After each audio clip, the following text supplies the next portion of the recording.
The war summit on the Valdris Plateau had seen 3 civilizations collapse into silence before the Thessari delegation arrived, but nothing had prepared anyone for what the girl did next. She came through the archway at the far end of the Hall of Concordance with the deliberate stillness of something that had learned patience from watching suns die. The Thessari delegation numbered 11, all of them draped in ceremonial silver, all of them moving with the synchronized gravity of a species that had been civilized for longer than humanity had been mammalian. The hall smelled of ozone and machine oil, and the faintly sweet decay of the Keth ambassador's dietary supplements. Outside on the plateau, 200 warships held their positions in the atmosphere, human and Thessari and Keth, arranged in careful equidistance, none of them willing to be the first to leave. Private Raoul Endymion stood at the back of the human contingent, 17 years old, holding a field ration he had not had time to finish before the summons came. He was the youngest soldier in the 6th Perimeter Corps, technically present as a communications runner, practically present because Lieutenant Osai had miscounted heads and needed the numbers to look right. He had his dress uniform on over his thermals, and it fit him the way dress uniforms fit people who are still growing into their bodies, correctly sized and somehow wrong. He was eating a protein block when the Thessari girl stopped walking. She stopped in the exact center of the hall. The 11-strong delegation arranged itself behind her with the practiced ease of people following a script Raoul hadn't been given. The human delegation, 12 officers, 3 diplomats, 1 admiral who had not slept in 30 hours, arranged themselves opposite. The Keth mediators stood to the side, their secondary sensory organs twitching with something that might have been discomfort. The Thessari girl was not the eldest in her delegation. She was not the most decorated. She wore silver like the rest of them, but hers had no rank markings that Raoul could identify, and her face, silver-gray skin, the high flat planes of Thessari bone structure, eyes that were entirely pupilless, and the precise color of deep water was younger than the others. Not young in the way Raoul was young, but young in the way that ancient things sometimes look young, the kind of face that had not yet been worn smooth by accumulated decision. She turned her head. Slowly, with the measuring deliberateness of a tide, her gaze moved across the human contingent. She passed the admiral. She passed the senior diplomats. She passed Lieutenant Osai and Commanders Vasquez and Nkrumah. She moved through the ranked officers of humanity's finest diplomatic corps, and her expression did not change. Then she found Raoul. Her silver eyes settled on him with the weight of something geological. She raised one arm, slowly, the gesture so deliberate it seemed to rearrange the air around it, and pointed directly at him. "Sathvarath," she said. Her voice was low and carried in the hall's acoustics the way only voices trained to carry in large spaces carry. "He will be mine." The silence that followed was the specific silence of rooms in which history is being made, and nobody knows what kind yet. Admiral Cressida UA had commanded 3 fleet engagements and survived 1 tribunal. She turned to look at Raoul with the expression of a woman encountering a problem that no procedural manual had anticipated. Raoul looked down at the protein block in his hand.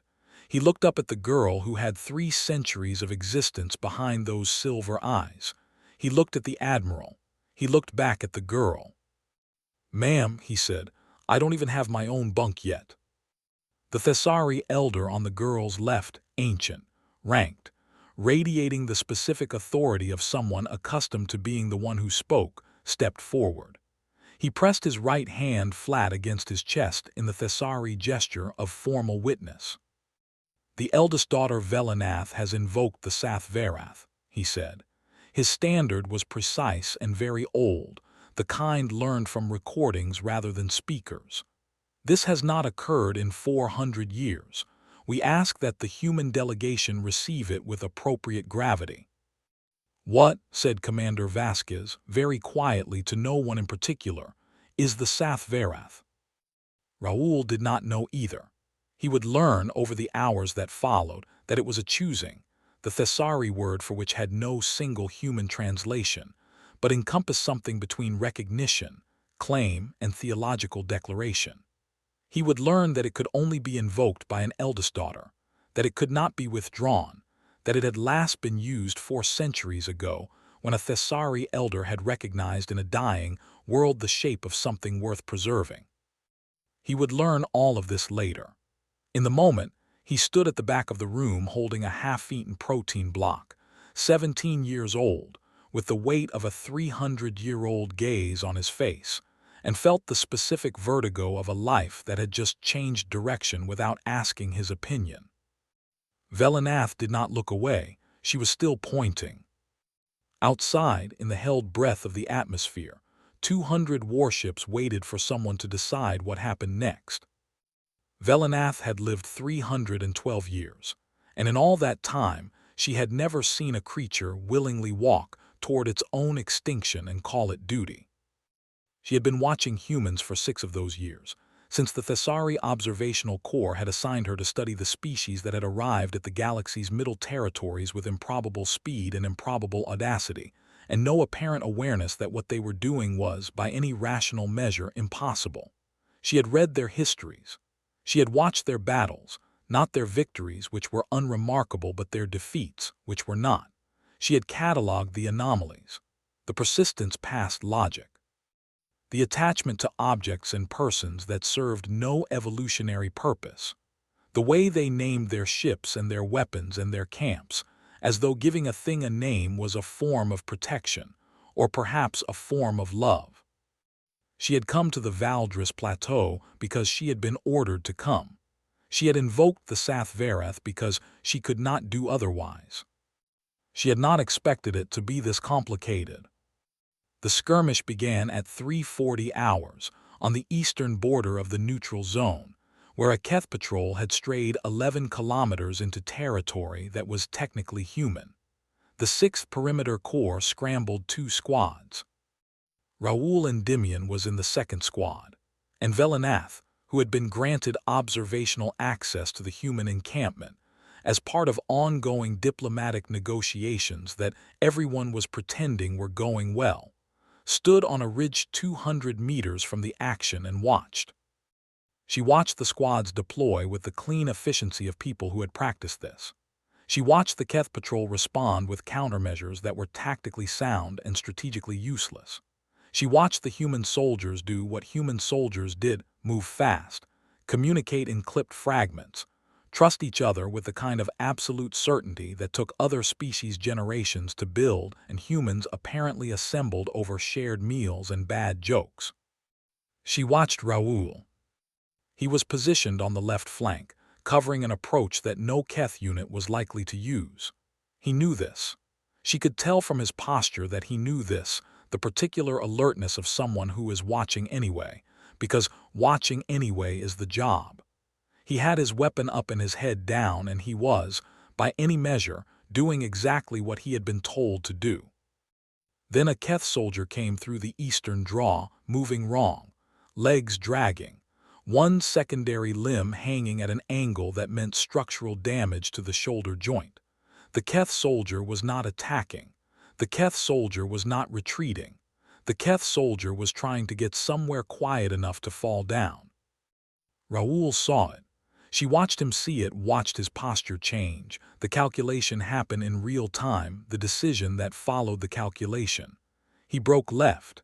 He broke cover. He crossed 30 meters of open ground that was, technically, a fire zone, and he reached the Keth soldier before the Keth soldier fell. What followed was not elegant. Raoul was 17, and the Keth soldier outweighed him by 40 kilograms, and they both went down twice before he got the soldier's secondary arm over his shoulder and started moving. He was shouting something. She was too far to hear the words, but the tone was the universal tone of someone narrating a situation to make it manageable. His sergeant was shouting something different and louder from behind a rock formation. Raoul shouted back without stopping moving. He took a graze wound from a redirected Keth defense shot somewhere in the middle of all of this. She saw him flinch. She saw him not stop. He got the Keth soldier to cover. He got them both down behind a collapsed terrain feature. He pressed the heel of his palm against his own wound, upper arm, not critical, and used his other hand to find the Keth soldier's injury and apply pressure thereto, because apparently there was no version of this situation in which Raoul Endymion was only taking care of himself. The skirmish ended in 11 minutes. 3 Keth soldiers detained, 2 human soldiers minor injured.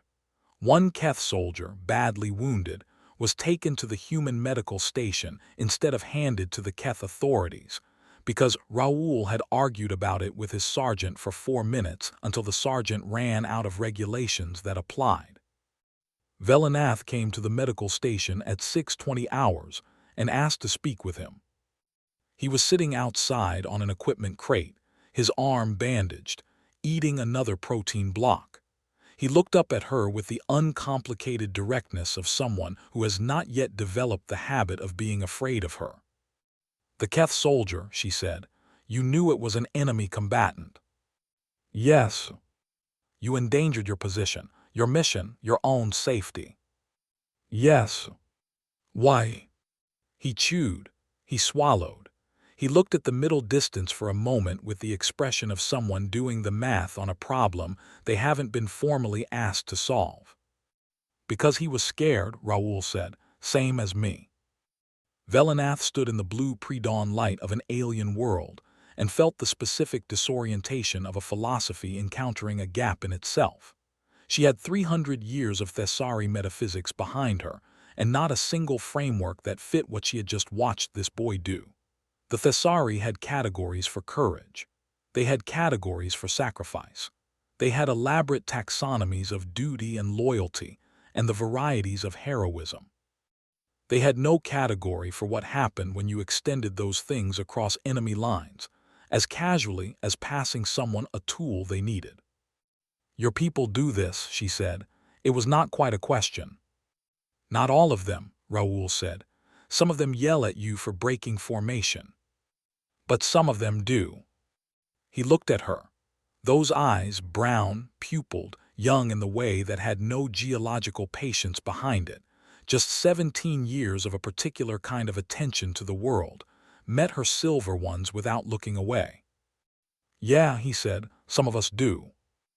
Velanath walked back to the Thessari encampment as the sun came up over the Valdres Plateau and thought about holes in philosophies and what it meant to look into one and find, at the bottom, not darkness but a boy eating a protein block who could not explain his own compassion except by pointing at the simplest possible truth. Her advisors were waiting. They had opinions.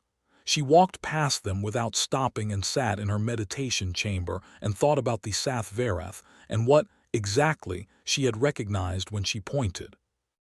The Sath Verath was never meant to be an honor. It was meant to be a mirror, and mirrors among the Thessari were the most dangerous things in the universe. Raoul learned this at 900 hours, 3 days after the skirmish, when Elder Thessenvor summoned him to the Hall of Concordance and explained it to him in the patient, precise tones of a very old person conveying information they expect to be poorly received. The Thessari had been civilized for 8,000 years. In that time they had developed one consistent answer to the question of what made a soul worthy of continuation: the capacity to witness itself clearly, not to be good exactly, not to be powerful or wise or accomplished, to see itself, its failures, its fears, its accumulated damage without the mercy of self-deception. This was the trial of reflection. And the Sath Verath, the choosing, was an elder's declaration that they had found, in an outside soul, something worth testing. No Thessari had been chosen in 400 years. The last one had failed the trial and taken 3 weeks to die of it. "The trial is not a test of strength," Elder Thessenvor said. "It is not a test of endurance. It is a test of honesty. The reflection shows you yourself, everything you have been, everything you have lost, everything you have caused. The soul that cannot bear that witness breaks. The soul that can bear it," he paused, with the weight of someone choosing words that carry freight, "is changed but continues." "And if I refuse?" Raoul asked. The Sath Vereth is void. The choosing is dishonored. Eldest daughter Velanath is dishonored. The diplomatic framework that has been built around the peace summit becomes, another pause, complicated. Raoul thought about the Keth soldier, who was recovering in the medical station, and had sent a message through a translator that no one quite knew how to deliver. He thought about Admiral Yue's face when the choosing was first invoked. He thought about Velanath in the pre-dawn light, standing very still in the way that 300-year-old thing stood still, asking him why he had carried an enemy to cover. "What does Velanath think will happen?" he asked. Elder Thessenvor looked at him for a long moment. "She believes you will pass." "Has she seen the trial?" "She was 12 years old when she witnessed the last one." Raoul was quiet for a moment. How long did that person last? Long enough to understand what they were seeing. He nodded slowly. He thought about being afraid and continuing anyway. He thought about how that was the only answer he had been able to give when she asked him why. "Okay," he said, "I'll do it." The trial of reflection was conducted in the hall's inner chamber, a room with no natural light and walls that were not walls, exactly surfaces that had been treated with something the Thessari refused to specify, that caught and returned not light but attention. You looked at them and they looked back. What they returned was not your reflection in the mirror sense. What they returned was everything the mind usually moved past too quickly to examine. Raoul went in at midday. They sealed the chamber behind him. He sat in the center of the room. The walls began to work. The first things that came were the small failures. He had expected the large ones. Instead, he got 7 years old, watching a kid get pushed around in the corridors of a colony station, walking past because he was small and scared and did not want it to be him. He got 12 years old and a lie to his mother about where he'd been, told casually, allowed to solidify into a truth-shaped thing. He got the first week of basic training, where he had been unkind to another recruit because the training had scared him and he had aimed the fear sideways. Small things.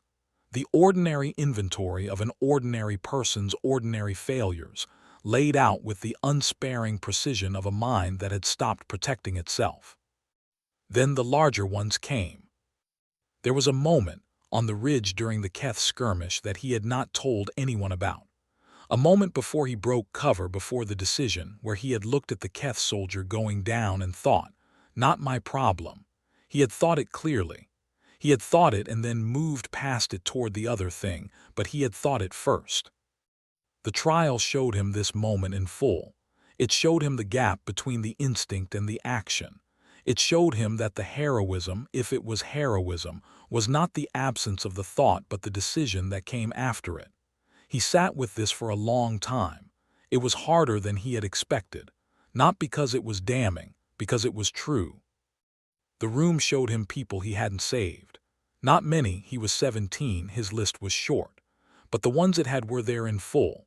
A recruit from Basic, washed out, sent back to the colony station, the last message ignored because Raoul had been tired. A letter he had drafted and not sent. A moment of someone else's pain he had acknowledged and not entered because the cost looked too high. He did not try to argue with any of it. He did not try to contextualize or explain or find the circumstances that made each failure understandable. He looked at them. He let himself be looked at. He was in the chamber for 4 hours. When the doors opened, the light from the hall was very bright. He stood in it for a moment with his eyes adjusting, and when they did, Velanath was standing 3 meters away, waiting. Not with the composed stillness of ceremony, with the specific tension of someone who has been standing in one place for a very long time and has not moved because moving would mean admitting they were uncertain of the outcome. Behind her, Elder Thessenvor and 2 other Thessari elders stood with expressions that Raoul did not have the cultural framework to read, but that even he could tell were not what they had expected. "You continued," Velanath said. It was not a question. The reflection always showed when a soul had broken, they would have known before the doors opened. Yeah, Raoul said.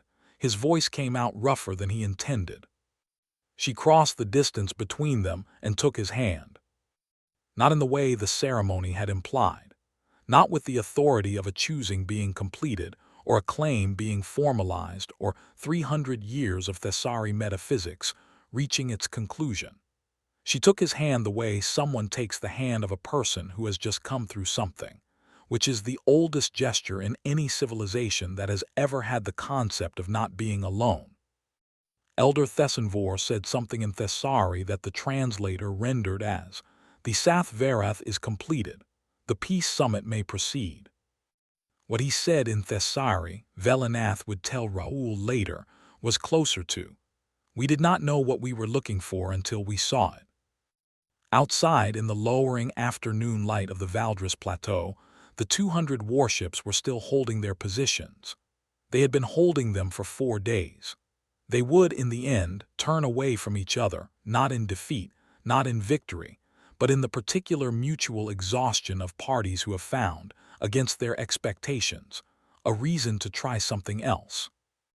Raoul stood in alien starlight with Velanath's hand in his and 300 years of history accumulated somewhere behind her silver eyes, and thought about the trial, and the things it had shown him, and the fact that he had looked at all of them and continued anyway. He thought about the Keth soldier sending a message through a translator. He thought about his sergeant, who had yelled at him for 11 minutes and then signed off on the medical transfer. He thought that nobody back home was going to believe any of this.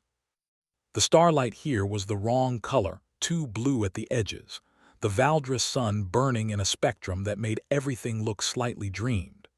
Velanath was watching the horizon with the expression of someone who has looked at something for 3 centuries and is, for the first time, not entirely sure what she is seeing. "What happens now?" Raoul asked. She considered this with the full weight of 312 years of consideration. "You still don't have your own bunk," she said. He laughed. It came out surprised and real, the way laughter does when it hasn't been performed. She did not laugh, the Thessari did not laugh exactly, but something moved in her expression that was the shape of what laughter pointed at. The acknowledgement that the universe was vast and absurd and occasionally, improbably, kind. The blue starlight fell across both of them equally, making no distinction.